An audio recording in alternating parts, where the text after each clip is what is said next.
C'est une joie pour moi ce matin de pouvoir partager avec vous la pensée du Seigneur au travers des Saintes Écritures. Merci également au comité qui a jugé que je sois en mesure de pouvoir partager quelque chose avec le peuple de Dieu. Que Dieu nous bénisse dans ces instants au nom de Jésus. Amen. Avant de parcourir un petit passage de la Bible ensemble, je voudrais demander au frère Nomende Kabole de nous introduire par la prière pour que l'Esprit de Dieu nous conduise et nous donne la capacité de pouvoir saisir quelque chose au nom de Jésus. Prions. Notre Père qui est aux cieux, que ton nom soit sanctifié, que ton règne vienne, que ta volonté se fasse sur la terre comme au ciel. Il t'a plu ce matin de nous donner ce jour nouveau et de nous permettre de nous retrouver encore pour continuer nos travaux. Ta fidélité est un bouclier plus vaste pour nous et nous célébrons ton Saint-Nom. À présent, Père, nous voulons t'écouter. Excellent Saint-Esprit, parle-nous, conduis ces moments et que chacun reçoive ta pensée ce matin, la parole qui va nous faire du bien, parce que ta parole nous donne la vie. Seigneur, nous recommandons ton serviteur à toi. Utilise-le, ce que tu lui as déjà confié, l'inspiration que tu lui as donnée, qu'il puisse transmettre cela à ton peuple ce matin. Seigneur, nous sommes tout yeux, tout oreille, nous écoutons, nous voulons t'écouter. Et aide-nous à avoir des cœurs qui sont des bonnes terres pour recevoir cette parole qui va produire, pousser, produire des fruits pour l'éternité. Que ton nom soit béni, Père, au nom de Jésus. Amen. Amen.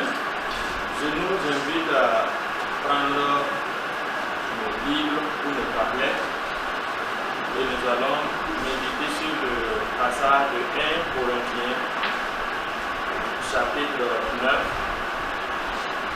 verset 24 au verset 27. 1 Corinthiens chapitre 9, verset 24 au verset 27.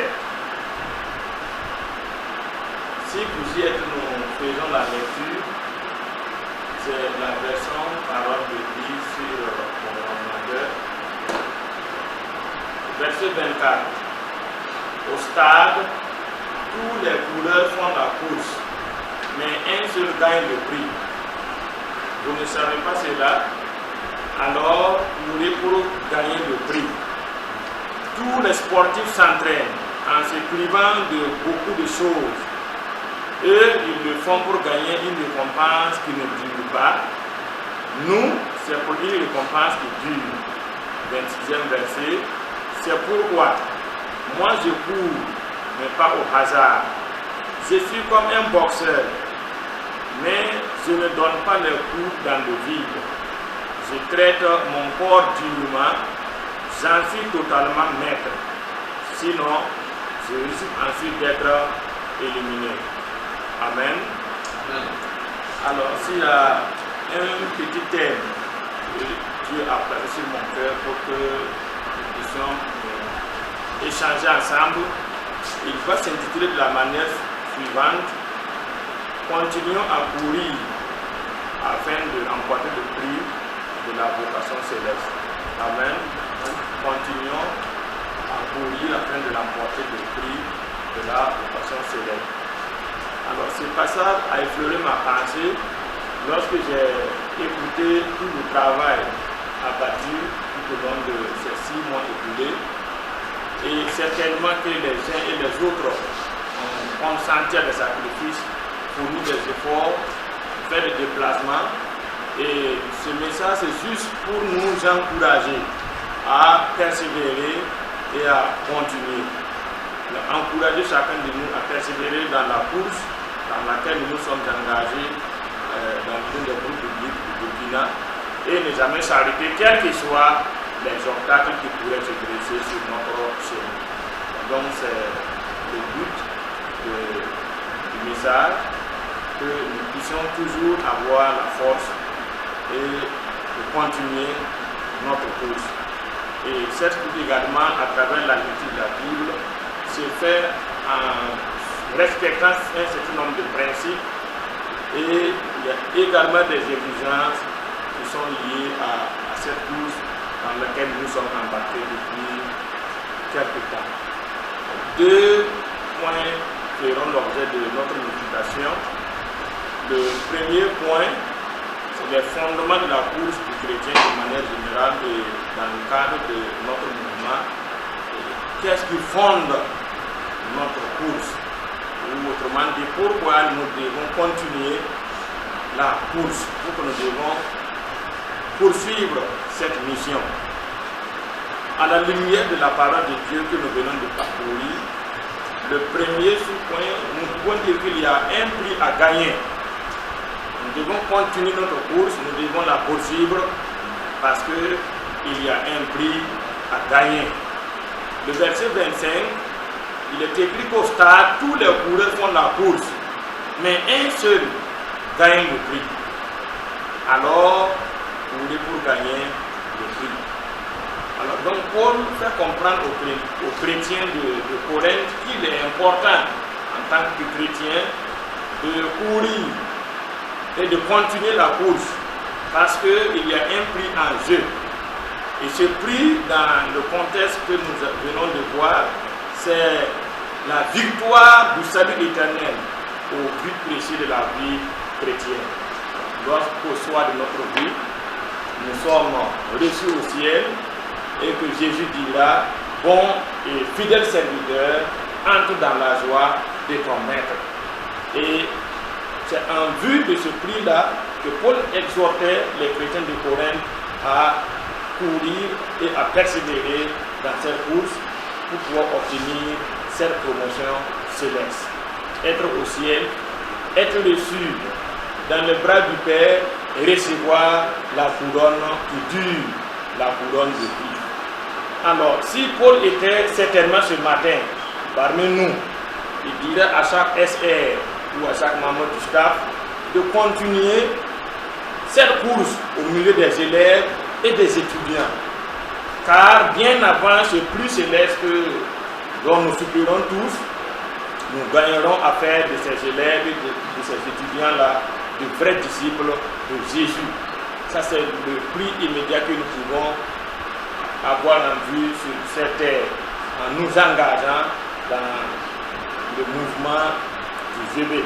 Nous devons donc maintenir le cap.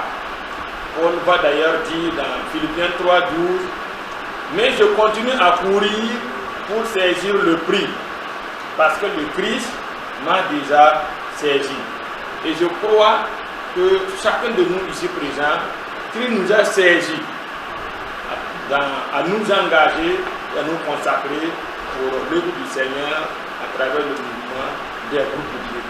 Ayant été saisis par Christ, nous avons le devoir de continuer ce combat et de persévérer dans cette course. Après avoir écouté le rapport sémestriel hier, vous vous accordez avec moi qu'il nous faut tous continuer à courir.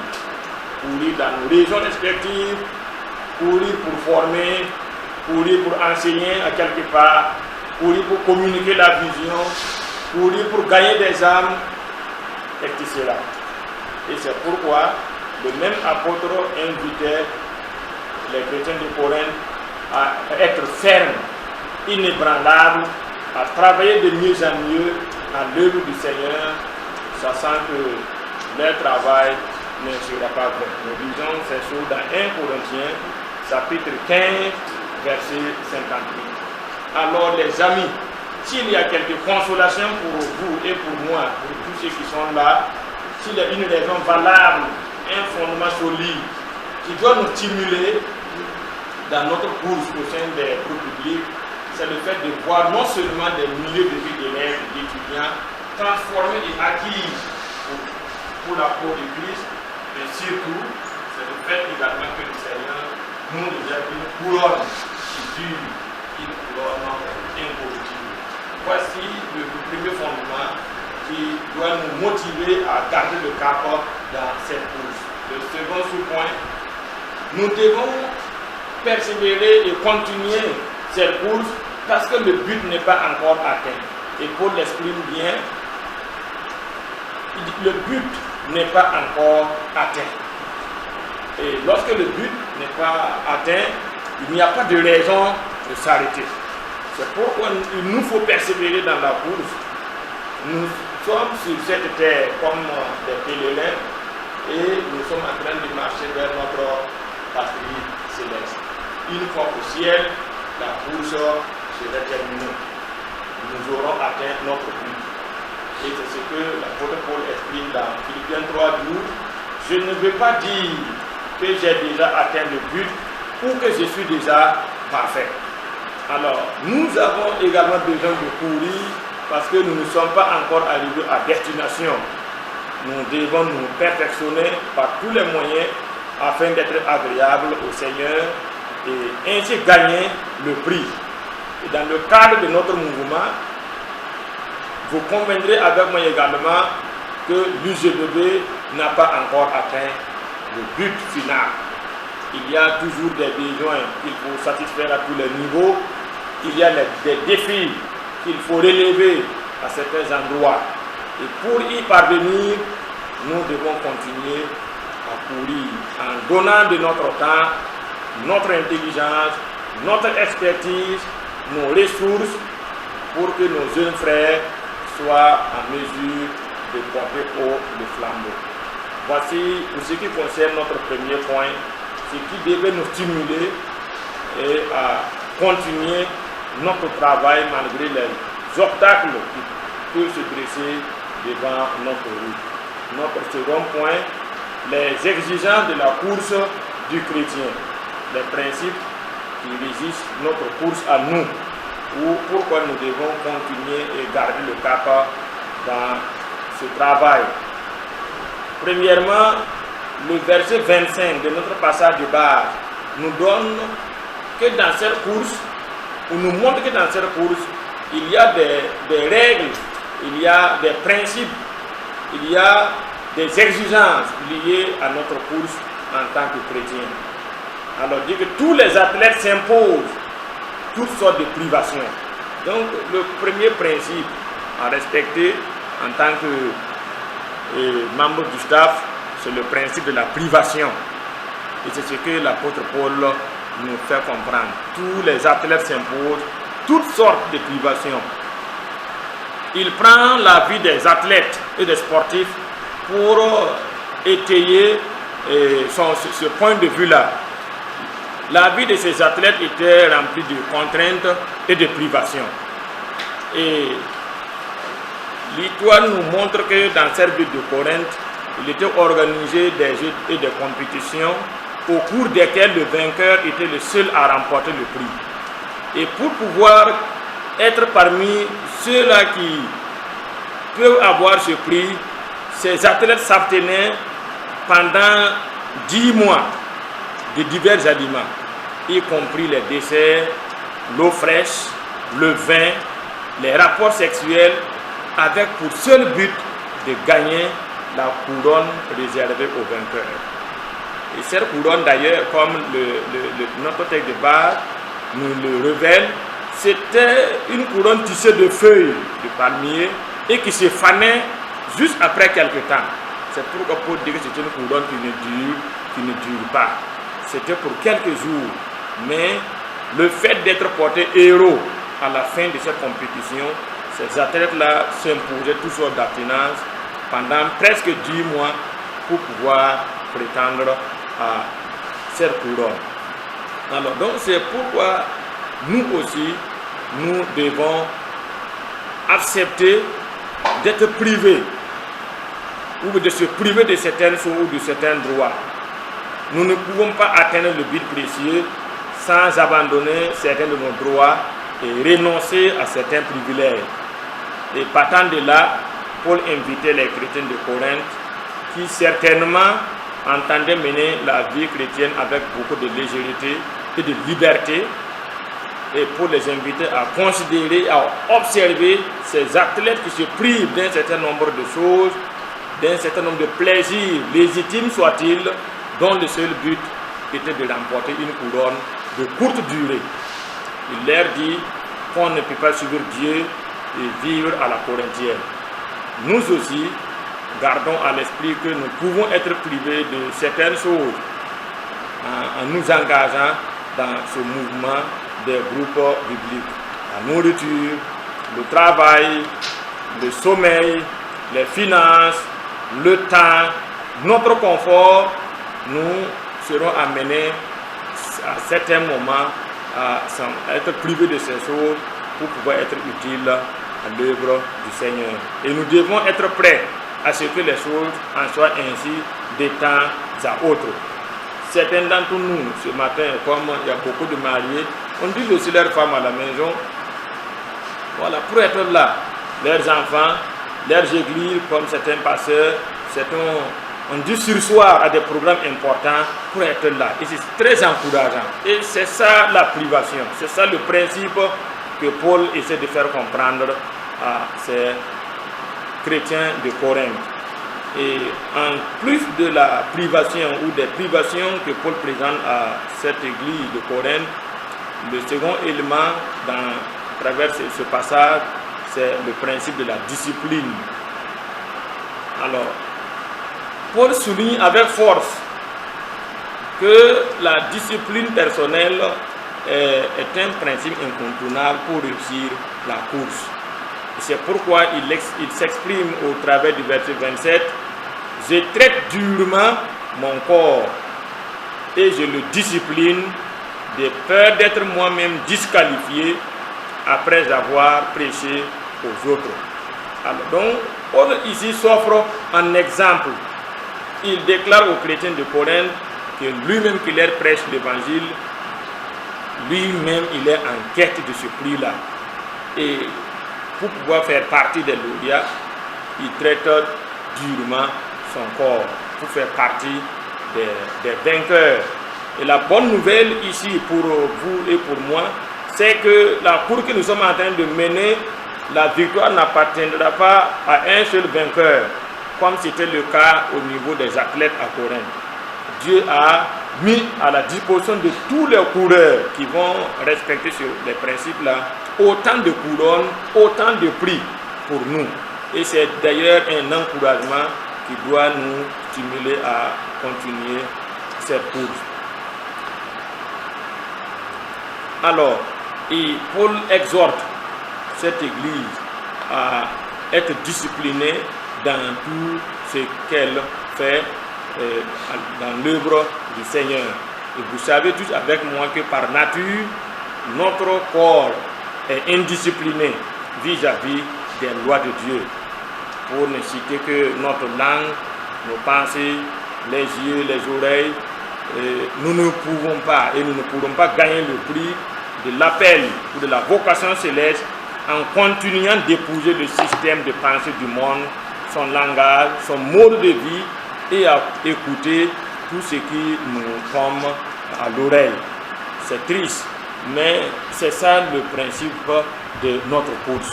Et il va d'ailleurs l'exprimer dans un autre passage à travers Romains 12 au verset 2 lorsqu'il disait à ces chrétiens-là, ne vous coulez pas simplement dans le moule de tout le monde.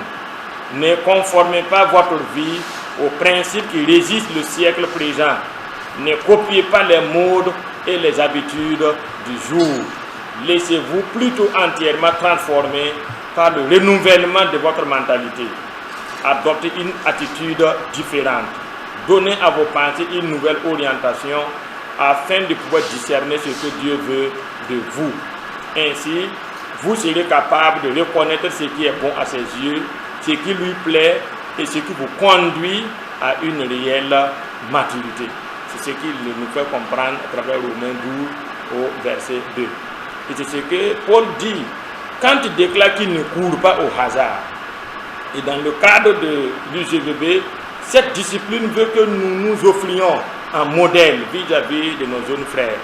Un modèle en termes d'engagement, en termes de consécration, en termes d'amour, pour pouvoir être un repère pour nos jeunes frères.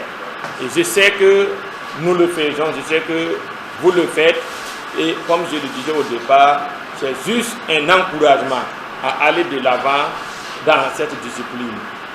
Alors, et je pourrais même dire que cette discipline va à travers la fidélité en tant que membre du staff, cette fidélité à travers tous nos engagements en matière de cotisation statutaire. Et le frère Dayamba disait hier que notre proximité à l'égard des élèves ou des étudiants, c'est également quelque chose d'important à poursuivre pour que des vies soient transformées. Paul dit, je traite mon corps comme si je ne l'aimais pas. J'en suis totalement maître. Je le discipline. Alors, ce matin, que chacun de nous soit encouragé à travers ce passage de 1 Corinthiens chapitre 9, verset 24 à 27. Et que Dieu aide chacun à poursuivre cette course et à respecter les principes, les exigences liées à notre course, à nous. Et en faisant cela, nous allons non seulement bâtir de bons fondements dans la vie de nos jeunes frères, et la plus grande bonne nouvelle, c'est que nous serons récompensés par le Seigneur de l'œuvre, Jésus-Christ lui-même. Que Dieu nous aide donc à aller dans ce sens et qu'il nous donne de comprendre que la vie chrétienne est une course et que pour remporter la victoire, il y a un prix à payer, c'est-à-dire des efforts à fournir. Si nous voulons voir des changements positifs dans notre mouvement, acceptons en tant que membres du staff de nous impliquer plus, de donner plus, de former plus, de prier plus. Cela va nous aider à pouvoir gagner le pari et à pouvoir être récompensé un jour. Que le Seigneur nous bénisse au travers de cette parole et que Waïgouya 2018 soit un moment d'auto-évaluation pour chacun de nous. Suis-je encore dans la course? Es-tu toujours dans cette course et comment tu l'amènes? Est-ce que tu te sens un peu fatigué, lassé et au bout du souffle? Paul, par la boue du Saint-Esprit, nous exhorte à nous relever parce qu'il y a de gros lots à gagner à la fin de la course. Il y a des Égyptiens à former, à encadrer, il y a des conférences à donner, il y a la vie éternelle qui est devant nous. Puissions-nous dire, comme l'apôtre Paul, au soir de sa vie, quand il déclarait singulièrement, j'ai combattu le bon combat, j'ai achevé la course, j'ai gardé la foi. Désormais, la couronne de justice m'est réservée. Le Seigneur, le juste juge, me la donnera ce jour-là. Et non seulement à moi, mais encore à tous ceux qui auront aimé son avènement. Amen. Que ce soit notre refrain. Quand nous serons amenés un jour à quitter le staff ou à être reçus dans d'autres postes, que nous puissions dire en nous-mêmes, j'ai fait tout ce que le Seigneur m'avait permis de faire dans le groupe biblique et maintenant je suis satisfait de tout le travail que j'ai abattu. Que Dieu bénisse chacun de nous ce matin. Au nom de Jésus. Amen. Amen.